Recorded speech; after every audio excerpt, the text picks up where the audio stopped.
Welcome to the Self-Storage University podcast, where you will learn the correct way to identify, evaluate, negotiate, perform due diligence on, renegotiate, finance, turn around, and operate self-storage facilities.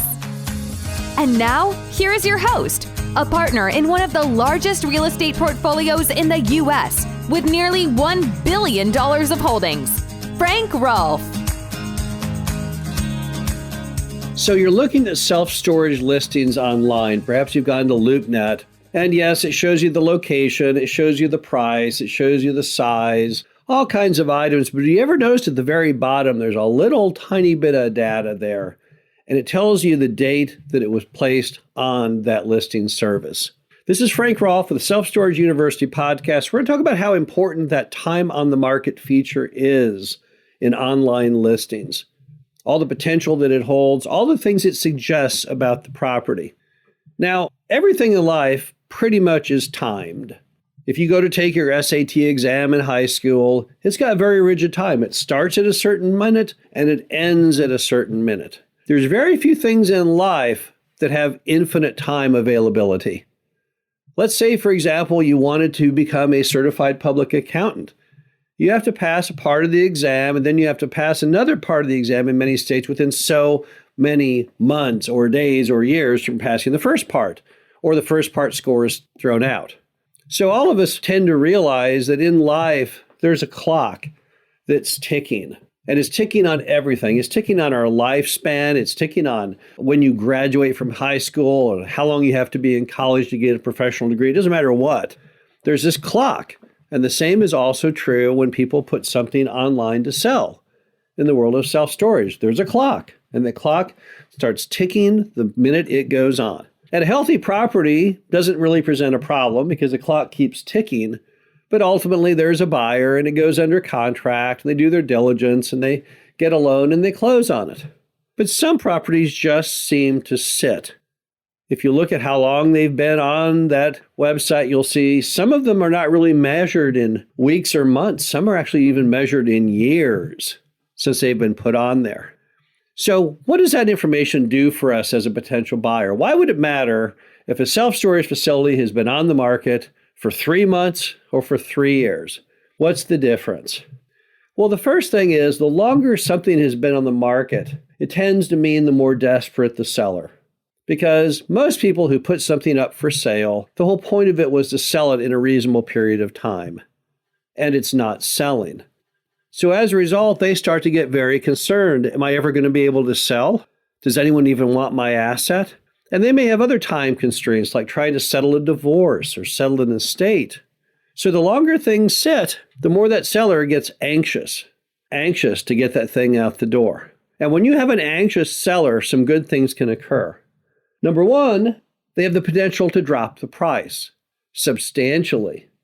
Often when they make the decision finally to sell, the very first person that calls is going to get a real bargain because they're going to drop that price maybe too much. Just as they held it high for too long, they typically flip-flop like a pendulum, and then they too aggressively cut the price. The next thing they may do is they may give you the potential for seller financing. Because it may be that what's holding that property back is there's some issue with it as far as getting financing, or maybe just to expedite the system, the seller is now willing to carry the paper just to cut out the bank and the potential depressing moment that even after due diligence, the financing provision may require the buyer to drop it.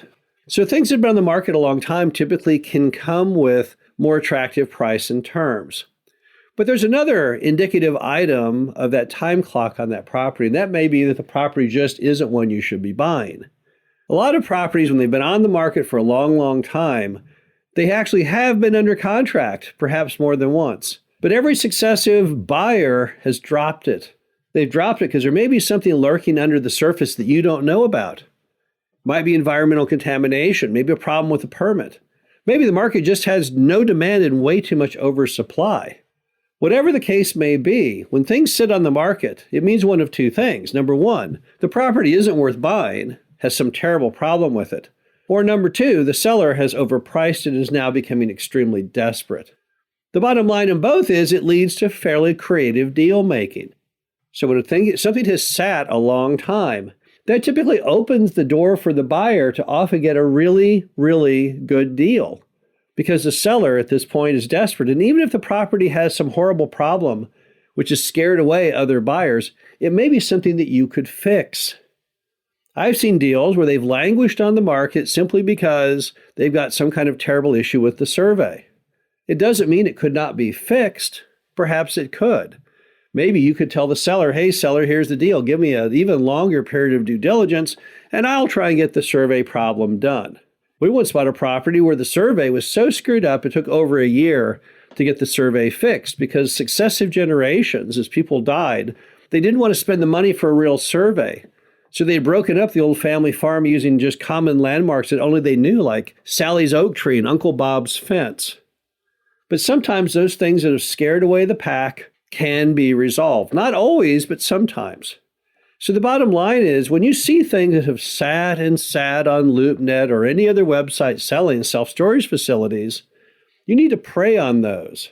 Those are an excellent target for you.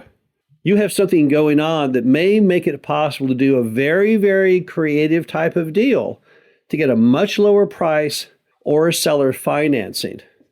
Of all the deals I see online, the ones we've had the best success with over the years have been situations where it has sat and sat and sat.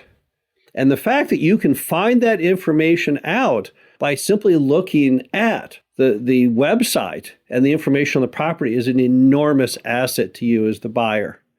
I find it kind of amazing they actually put that on the listings. It kind of gives the buyer an unfair advantage in seeing how much dust has settled on the property. But as long as they do, never forget that that is a very important tool to making a good self-storage purchase.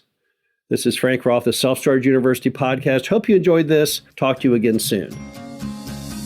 Thank you for listening to the Self-Storage University podcast. Be sure to visit us at ssupodcast.com, where you can learn the correct way to identify, evaluate, negotiate, perform due diligence on, renegotiate, finance, turnaround, and operate self-storage facilities.